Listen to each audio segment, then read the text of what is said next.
And you can do it too.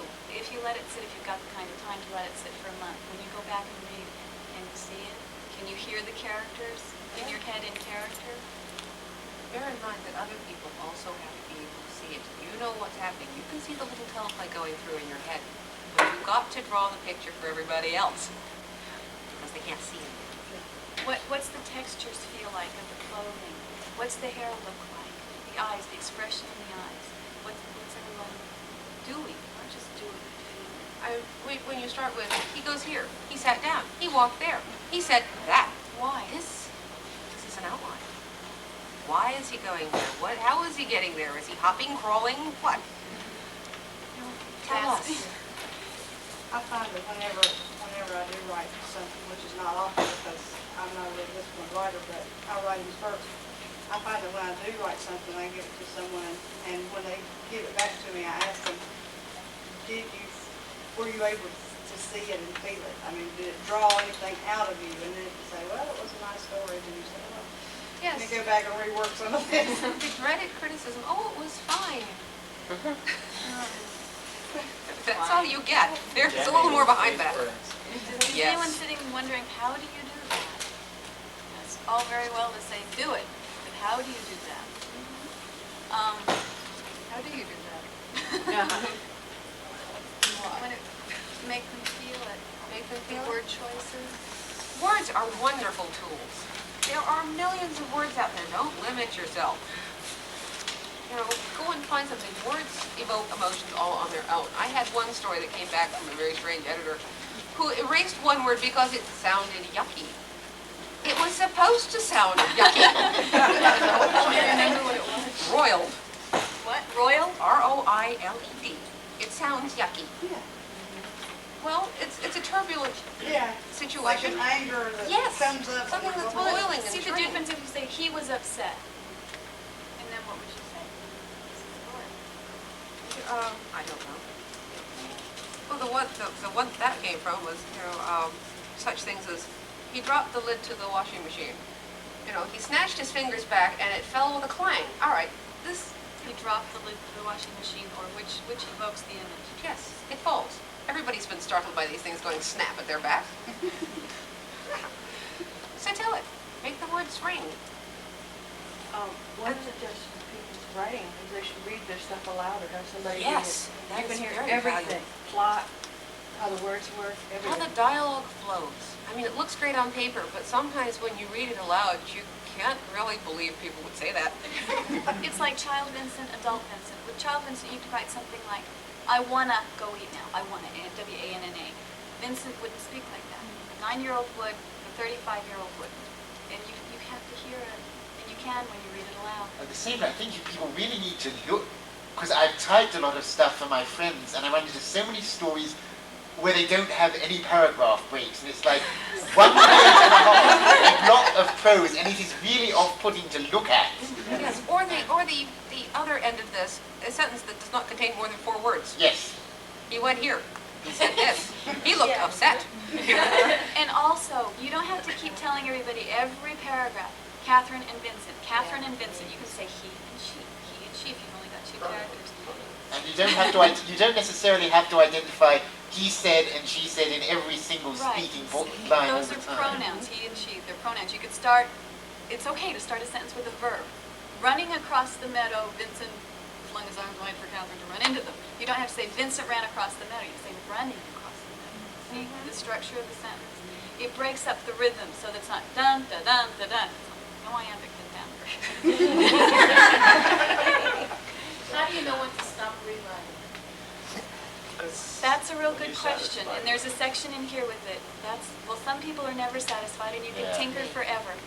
One rule of thumb that works is write the first draft, beginning to end. That's your first draft. Let it sit for 3 days. Go back, and the first draft just says, they went here, they did or said this. That's it. Second draft, go in and layer it emotionally. Now, some people can go in and layer it emotionally for every character in the story. Others have to go in and concentrate on one character at a time.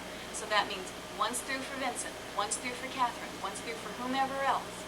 You know it's done, again, when you can hand it to someone, when you feel good enough to hand it to the world, and not to the world, maybe your best friend or your husband or your A select wife. portion thereof. Yes, and again, it evokes an emotion. If you can have them laughing or crying, you know it's done. Because there's no sense in writing if they're not going to feel something. How about a new character? A new character? Add in one? Adding a brand new character. Go for it. The best way I found to do that when I started doing it was to say, okay, their name is, their birth date is, their religion is, their physical description is, and just do a character description of them. Give them motives, though. What books do they like? What do they hate? Do they love Italian? Do they hate Chinese food? Do they love to go to Europe? Have they never been? Where did they grow up? Because build the person. See them in your mind. And then fit them into the story. Because, and also, syntax plays a great part in it.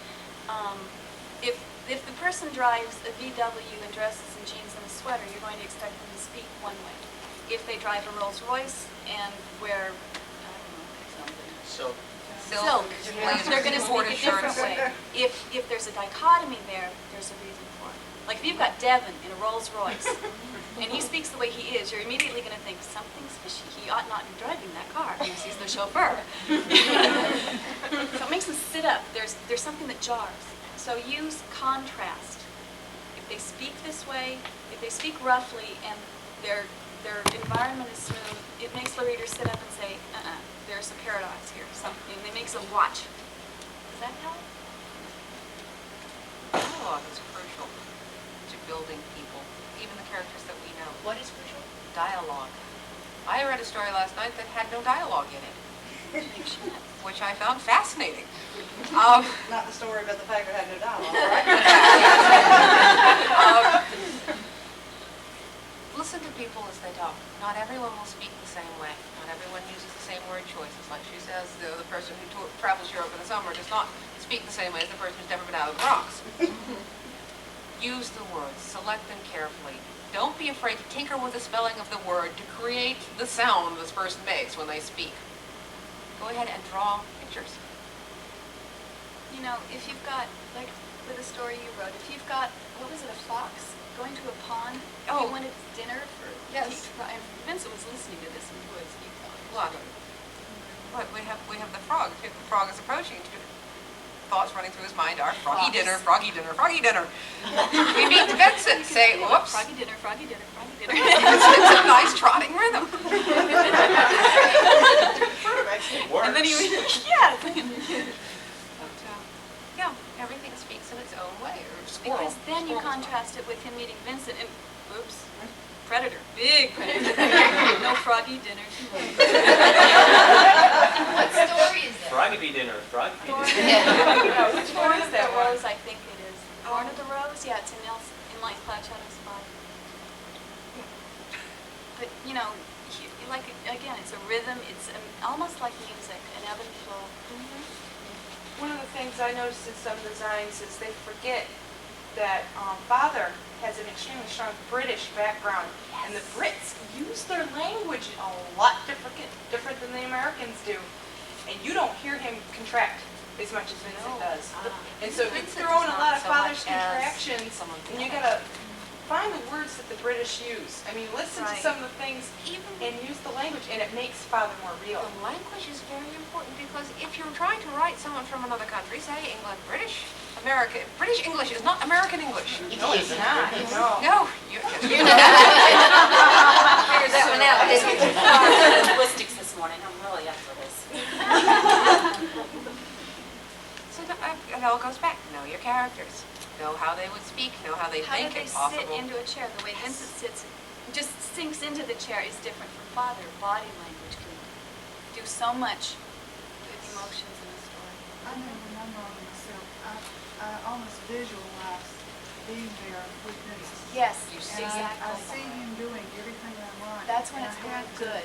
I have to. It's I like have to do that transcription. somewhere. You're just sort of recording what's going on. Yeah, it's like I'm sort of an observer, standing in the background. I'm watching all these people who are doing these things, and that's one way I never do it. Yes.